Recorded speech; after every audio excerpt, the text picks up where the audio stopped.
J'ai commencé à chercher et là ça a été vraiment la galère pour trouver... C'est vrai que j'avais un petit peu de mal à comprendre pourquoi le statut de travailleur handicapé était perçu quand même par la plupart des entreprises quand même dites normales négativement. Alors on a eu une longue discussion là-dessus, mais je pense que c'est aussi un petit peu la méconnaissance justement de l'handicap et de ce monde-là en fait qui peut faire que certains employeurs peuvent avoir une retenue quant à l'efficacité ou en la personne en elle-même. Je me sentais encore capable de faire quelque chose, donc je voulais... c'est pas de prouver qu'on est capable de faire, c'est de se sentir utile à quelque chose, voilà. Et ça, j'ai remarqué que y a beaucoup de sociétés où... quand on dit handicapé, il ne faut pas employer le mot handicapé, en fin de compte, parce qu'ils nous prennent pour des gogoles. Le mot handicap, je crois qu'il se donne cette image-là. Donc il faut bien préciser, je suis en fauteuil, j'ai une épaule de travers, mais handicapé, non. J'ai travaillé à la bibliothèque, éducation, par petit enfant, l'école, fier pour livre. Et après, pour acheter un livre, depuis 6 ans, la mairie et tout plus. J'ai entendu qu'il y avait, par ma conseillère Cap Emploi, 2 jeunes patrons dans les Landes qui souhaitaient monter leur entreprise adaptée.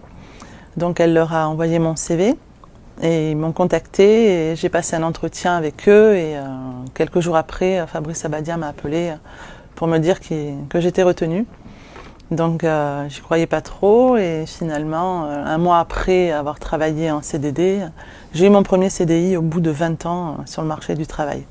Pour moi, les entreprises classiques et l'entreprise adaptée, au niveau de la différence, c'est exclusivement le respect des contre-indications médicales. Ça, c'est la base, c'est fondamental pour moi, pour pouvoir tenir au travail. Donc pour moi, c'est ça, c'est le respect des contre-indications médicales, donc l'écoute de la hiérarchie, rester en bonne santé pour travailler et après rentrer chez moi et avoir une vie sociale comme tout le monde, c'est important. Chez FEMES, les gens sont à l'écoute, on est là pour vous aider et à mettre tous les moyens en œuvre justement pour s'adapter à la personne. Ici, c'est l'entreprise qui s'adapte à la personne et non l'inverse. Moi, la seule adaptation que j'ai, c'est un peu plus de temps pour développer en termes de délai, vu que je tape un peu plus lentement que les autres. Dès qu'on fait un projet, dès qu'on met des délais, ils me laissent le temps ils le prennent en compte. L'état d'esprit chez FMS est très solidaire. On a à peu près tous un parcours plus ou moins ressemblant. Donc on est content d'avoir un CDI. D'attention, de confiance, écoute, pour aider. Oui, une bonne ambiance. Et après, je ne peux pas avoir la différence par rapport aux autres entreprises, vu que c'est ma première entreprise. On est tous dans le même cas, dans le même bateau, donc déjà on n'en parle pas.